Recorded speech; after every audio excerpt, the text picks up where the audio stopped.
Hey, what is going on, guys? It's your boy, the Tam on the V-side, Tan Tiger 01, the Bengal Dragon. Make sure to hit that like button, subscribe button, follow me on Twitter, Tan Tiger 01, Twitch and Tam1, hit that bell notification button, and follow me on Instagram as well.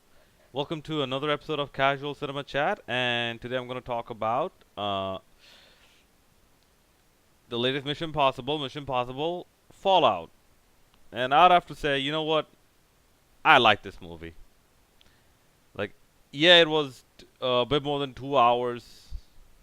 But still, even for a movie that is like, more than 2 hours long, from the beginning to end, for the most part, it kept you engaged with the story, either with the storyline or with the action. And what I liked more about this is it actually delved a bit more into some difficult decisions and the consequences of those difficult decisions by Ethan Hunt. And you had some twist from the protagonist side as well, from the IMF. So apart from that, if you don't want any more spoilers, I'm sorry, this might not be the video for you. Just don't forget to hit that like button on the way out. But honestly speaking, I like that it started off immediately with the mission, and then it started off with twist after twist after twist in the mission, from the moment even when they went to Paris. Um, you found out that's not the whole story. You ran to another secret agent who has another story of her own, and then later on it was revealed that she's actually doing this to get some immunity or something, just to clear her name from the MI6 and whatnot.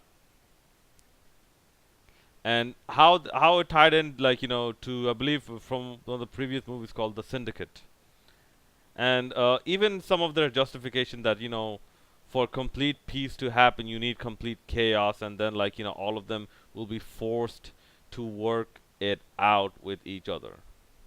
I also liked, in this movie, and this is throughout Mission Impossible movies, the different locations. This time they actually went to, I believe, Jammu and Kashmir, the Indian part of Kashmir, if I'm not mistaken.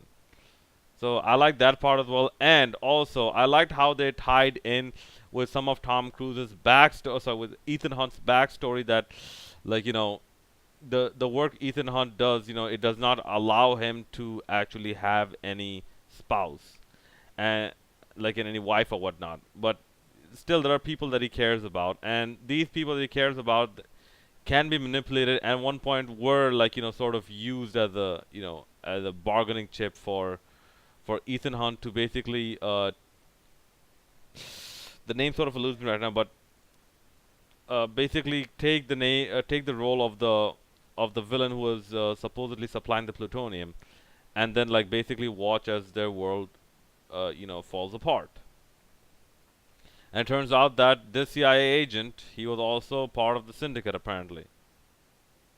So the the old team was back. Now, yes, this movie had some problems. I mean, some of which I can point out as a casual cinema goer. If once they did the initial Halo jump, there was lightning strike. There was lightning strikes outside. All of a sudden, once they land in Paris, there is no more lightning strike. Lightning does not, this is not Venus. Lightning strikes is not just a high altitude uh, a phenomena that happens here. You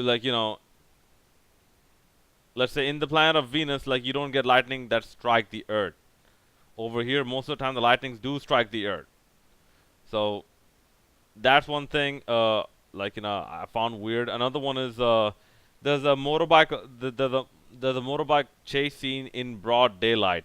Who the hell turns on their headlights in broad daylight on a motorcycle? That and a few, just a few things here and there. Oh, but overall, I would say this was a typical Mission Possible movie, which are good movies, but this had a bit more story to it, which I liked. A bit more than Rogue Nation, actually. Rogue Nation was a good movie, but I like this one a bit better because it focused more on Ethan Hunt and the decision he makes and the consequences of the decision he makes. Because they went into a lot of depth in this, like, not a lot, they went to a good amount of depth in this, saying that there's always your mission if you choose to accept it.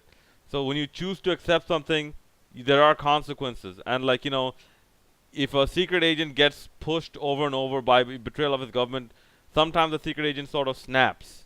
That was a narrative that was trying to be portrayed by the antagonist. But overall, even the action scenes and even the stuff in the end and whatnot, I liked it. It was good. It was good. I'm giving it a solid 7.75 out of 10. Guys, if you haven't watched it, go watch it in theaters. Go watch it in theaters. All right. Let me know what you thought about this movie in the comment section below, and as always, hit that like button, hit that subscribe button. I I modified my microphone settings a little bit. I brought the actual levels down to 65 and increased the boost to 66. Just let me know if this works for you. If this is you could say an optimal level of audio for you guys. All right.